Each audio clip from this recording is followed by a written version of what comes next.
नमस्कार मित्रांनी मैत्रिणींनो, श्री स्वामी समर्थ. जय जय स्वामी समर्थ. आपल्या मुलांचं योग्य वयात लग्न झालं नसेल, लग्न जर जमत नसेल, संसार सुखाचा सुरू झाला नसेल, लग्नामध्ये काही अडचणी निर्माण होत असतील, त्यामुळे मुलांच्या विवाहामध्ये विलंब होत असेल तर हा व्हिडिओ तुमच्यासाठीच आहे. मुलांचं वय वाढत जात आहे, मुलींच्या मनासारखं स्थळ भेटत नाही, तर तुम्ही कोणते उपाय करायचे आहेत हे या व्हिडिओमध्ये आपण ऐकणार आहोत. आपल्याला पाहिजे तसे स्थळ मिळत नसेल, मनासारखे स्थळ येत नसतील किंवा लग्न मोडत असतील, तर काही अडचणी येत असतील तर तुम्ही चिंता करू नका, परंतु आत्ता काही काळजी देखील करू नका. मी तुमच्यासाठी अगदी योग्य आणि सोपा उपाय मी तुमच्यासाठी घेऊन आलेली आहे. हा उपाय आपल्याला करायचा आहे. 3 जुलै रोजी संकष्टी चतुर्थी आलेली आहे. या दिवशी आपण हा उपाय करणे खूप महत्त्वाचे आहे. 21 दुर्वांचा त्यांची एक सेवा करायची आहे. आता परंतु काय आहे की तत्पूर्वी तुम्ही या चॅनेलवरती नवीन असाल तर बेल आयकॉनची घंटी दाबा, जेणेकरून आम्ही जे व्हिडिओ पाठवेन ते सर्वात आधी तुमच्यापर्यंत पोचतील. आणि या चॅनेलला लाईक करा, शेअर करा, सबस्क्राईब करा, जेणेकरून आम्ही जे व्हिडिओ माहिती तुमच्यापर्यंत पाठवू ते सर्वात आधी तुमच्यापर्यंत पोहोचेल. तसेच कमेंटमध्ये श्री स्वामी समर्थ लिहायला विसरू नका. दर महिन्याला कोणती ना कोणती विशिष्ट तिथी येत असते आणि मी त्या तिथीविषयी तुम्हाला खूप चांगली माहिती देत असते. त्या तिथींना देवी देवतांना समर्पित असते. त्याचप्रमाणे संकष्टी चतुर्थी ही गणपती बाप्पांना खूप अतिशय प्रिय आहे. या दिवशी केलेले उपाय आपल्याला त्यांचे चांगले फळ मिळते. गणपती बाप्पा यांना विघ्नहर्ता देखील असे म्हटले जाते. ते आपल्यावरती कोणतेही संकटे येणार असू देत, त्यांचे निवारण करण्याची ताकद गणपती बाप्पामध्ये आहे. आपल्या मुलाच्या किंवा मुलीच्या लग्नामध्ये, विवाहामध्ये विघ्न दूर करण्यासाठी आपल्याला गणपती बाप्पांना अतिशय प्रिय असे छोटे छोटे उपाय केले असता गणपती बाप्पांचा आशीर्वाद आपल्यावरती राहतो. उपाय मुला मुलीने किंवा आई वडिलांनी केले तरी चालतात. हा उपाय आपल्याला 3 जुलै 2026 रोजी करायचा आहे. वार आहे शुक्रवार. या दिवशी आपण सकाळी लवकर उठायचे आहे. स्वच्छ सुशुभूत होऊन त्यातील देवपूजा आटपायची आहे. पहाटे 5:28 ते 11:46 शुभयोग आहे. या दिवशी शुक्रवार आल्यामुळे लक्ष्मी मातांना समर्पित दिवस आहे. गणपती बाप्पा आणि माता लक्ष्मीची कृपा आपल्यावरती बरसणार आहे. आपल्या मुलामुलींच्या विवाहातील अडथळे दूर करण्यासाठी हे उपाय करायचे आहेत. या दिवशी सकाळी उठून सुशुभूत होऊन लवकर आपल्याला घराची सफाई देखील करायची आहे. त्या ठिकाणी स्वच्छता असते, त्या ठिकाणी लक्ष्मीचे आगमन नेहमी लवकर होत असते आणि त्या ठिकाणी लक्ष्मी देखील स्थिर राहते. त्यानंतर एका भांड्यामध्ये थोडंसं पाणी घ्यावे, त्यामध्ये चिमूटभर हळद आणि मिठाचा खडा घालावा आणि हे पाणी संपूर्ण घरामध्ये थोडे थोडे शिंपडावे. राहिलेले पाणी आपल्या अंगणामध्ये शिंपडावे. जर तुमच्याकडे आंब्याचे पान असेल तर अतिशय उत्तम. आंब्याच्या पाण्याने हे पाणी आपण शिंपडायचे आहे. त्याचबरोबर आंब्याच्या पानाचे तोरण करून मुख्य दरवाजावरती लावायचे आहे. आंब्याच्या पानांचे तोरण हे शुभ लक्ष्मींना समर्पित असते आणि ते शुभ प्रतीक मानले जाते आणि हे आपल्या दरवाजावरती लावल्याने आपल्या घरामध्ये कोणतीही नकारात्मक शक्ती प्रवेश करत नाहीत. हे तोरण लावत असताना आंब्याच्या प्रत्येक पानावरती हळदी कुंकवाचे स्वस्तिक काढायचे आहे आणि त्यावरती खंड अक्षदा थोड्या चिटकाव्यात. त्यानंतर आपल्याला हा उपाय करायचा आहे. या संकष्टी चतुर्थीच्या दिवशी सकाळी देवपूजा करताना, देवपूजा केल्यानंतर सकाळच्या 12च्या आत हे उपाय करणे खूप महत्त्वाचे आहे.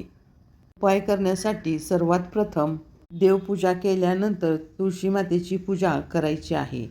तुळशीची पूजा करत असताना तुळशी मातेचा मंत्र जप देखील आपल्याला करायचा आहे. ओम श्री महालक्ष्मी नमः या मंत्राचा जप आपण 108 वेळा करायचा आहे. कारण भगवान श्रीहरींना हा मंत्र अतिशय प्रिय आहे. विष्णू देवांचे स्मरण केल्याचे पुण्य प्राप्त होते. आपल्या मुलामुलींच्या लक्ष्मीनारायणचा जोडा जमण्यासाठी लक्ष्मी मातेला प्रार्थना करावी. या दिवशी आपण तुळशीला अक्षदा, उसाचा रस तुळशीला अर्पण करायचा आहे. त्याचबरोबर देशी गाईचे दूध देखील आपण कच्चे अर्पण करायचे आहे. त्याचबरोबर अखंड तुपाचा दिवा तुळशीला लावायचा आहे. शक्यतो या दिवशी मुलामुलींनी उपवास करायचा आहे, व्रत करायचे आहे. तामसिक पदार्थ भोजन करायचे नाहीत. या दिवशी उपवास करणे जरी शक्य नसेल तरी तामसिक पदार्थ पूर्णपणे वर्ज्य करायचे आहेत. ला किंवा मुलीला हा उपवास व्रत करणे शक्य नसेल तर आई-वडिलांनी उपवास धरावा. देवासमोर एक आसन करायचे आहे, त्यावरती आपण बसायचे आहे. तर दुसरा उपाय करण्यासाठी लागणारे साहित्य, त्यामध्ये सर्वात प्रथम 21 दुर्वांची जुडे अशा 2 घ्यायच्या आहेत. आता 2 जोड्या कशासाठी ते मी पुढे सांगणार आहे, परंतु 2 जोड्या घ्यायच्या आहेत. त्याचबरोबर 1 सुपारी, अखंड लवंग, ₹1 नाणा, 2 हिरव्या वेलची, 21 अखंड अक्षता मोजून घ्याव्यात. त्याचबरोबर विड्याची पाने घ्यावीत, जास्वंदाची फुले घ्यावीत, तसेच हळदी-कुंकू पूजेसाठी हवे आणि अष्टगंध देखील हवे. गणपती बाप्पांना प्रिय असणाऱ्या या सर्व वस्तू आहेत. नैवेद्यासाठी मोदक करावेत. मोदक करणे जर शक्य नसेल तर गूळ आणि खोबरे घ्यावे. या सर्व वस्तू घेऊन आपण देवासमोर बसायचे आहे. तर तुमच्याकडे गणपती बाप्पांची मूर्ती असेल तर सर्वात प्रथम मूर्तीला अभिषेक करायचा आहे. अभिषेक करत असताना ताटामध्ये गणपतीची मूर्ती ठेवून त्याचबरोबर ₹1चे नाणे घेऊन आणि सुपारी त्यावरती ठेवायची आहे. मूर्तीसोबत आपण ₹1चा नाणा आणि सुपारीला देखील अभिषेक घालायचा आहे. अभिषेक केलेले पंचामृत नंतर पाण्याने आपण धुतले जाणारे पाणी कुठेही फेकून न देता हे सर्व पाणी आपण झाडाला अर्पण करायचे आहे. या पंचामृताने आपण मूर्ती धुतलेली आहे. हे पंचामृत आपण घरामध्ये थोडेसे शिंपडावे आणि मुलाला मुलीला प्यायला द्यायचे आहे. गणपती बाप्पांना अभिषेक घालत असताना त्यांचे स्मरण करणे खूप महत्त्वाचे आहे. ओम गण गणपती नमः या मंत्राचा जप आपल्याला करायचा आहे.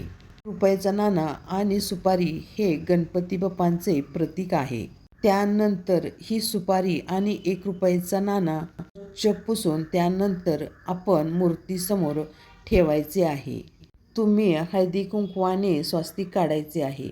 आपण जे पाण्याचा विडा घेतलेला आहे त्यावरती ठेवायचे आहे. सर्वात प्रथम लवंग ठेवायचे आहे, कारण लक्ष्मी मातांना लवंग खूप प्रिय आहे. त्यानंतर हळदी-कुंकवामध्ये बुडवून घ्यायचे आहेत. त्यानंतर 2 वेलची आणि हळकुंड हे सर्व काही आपण पानाच्या विड्यावरती ठेवायचे आहे. त्यानंतर आपण ज्या 21 दुर्वांच्या जुडी घेतलेल्या आहेत त्या आपण गणपती बाप्पा व विड्याच्या पानावरती ठेवायचे आहेत. विड्याच्या पानावरती 21 अक्षता घालायच्या आहेत. त्यावरती हळदी-कुंकू वाहायचे आहे. फुलं अर्पण करायचे आहे. त्यातील 1 फूल कुंकू लावून अर्पण करायचे आहे. आपण लाल धागा 1 घ्यायचा आहे. धागा मोठा असावा, कारण जितके आपले वय असेल तेवढा वेळा हातामध्ये हा दोरा गुंडाळायचा आहे. जर आपले वय 25 असेल तर 25 वेढे घ्यावेत. दोरा गणपतीच्या मूर्तीजवळ किंवा पानाजवळ ठेवावा. याचे पूजन देखील करावे आणि ओम गण गणपती नमः या मंत्राचा जप आपल्याला करायचा आहे. नेहमी आपल्याला जपमाळ किंवा रुद्राक्षमाळेच्या पाण्याने जप केला तर त्याचा प्रभाव चांगला होतो. तर तुमच्याकडे जपमाळ नसेल तर आपण कोणतेही कडधान्य 108 वेळा घ्यायचे आहेत. ते मोजून घेतल्यानंतर तुम्ही जप केला तरी देखील चालतो.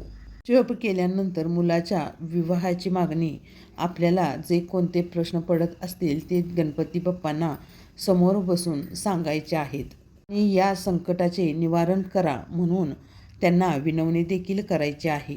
विनवणी केल्यानंतर आपल्याला नैवेद्य दाखवायचा आहे. नैवेद्य दाखवल्यानंतर हा दोरा आपण दिवसभर मंदिरात ठेवायचा आहे. सायंकाळच्या वेळेला धूप, दीप, निरंजन लावायचे आहे. सायंकाळच्या वेळेला गणपती स्तोत्र आरती करायची आहे. नंतर हा दोरा आपण हातामध्ये धारण करावा.